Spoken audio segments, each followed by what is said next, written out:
In this tutorial, we're going to take a quick look at how you can convert your text into shapes in Adobe Illustrator. There are two options to convert your text into shapes. First, select your text layer with your selection tool, and then you right-click and you choose Create Outlines. So now we have created outlines and our text has basically been converted into a shape. If I take my direct selection tool and I click, then you can see here that I can manipulate my shape, my text, well, my shape.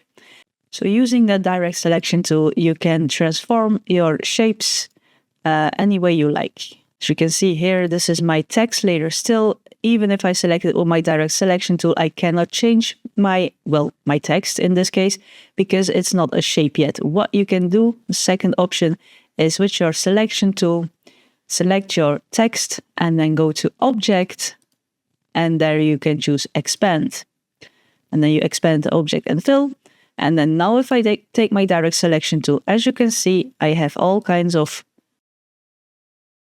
options to manipulate my now shapes because it's not a text anymore. And I can move these around with my direct selection tool. And if you want to have them separately, because now it's still one block of shapes, you can right click and then choose Ungroup, and then all your shapes are separate from each other. But that are two quick ways how you can transform your text into shapes in Adobe Illustrator. Let me know in the comments below if you liked this video. Be sure to press the thumbs up button if you did. Press the subscribe button if you want to see more of my videos. I have new tutorials going live every week. And for now, thank you for watching my video. Stay creative, and I hope to see you in the next one.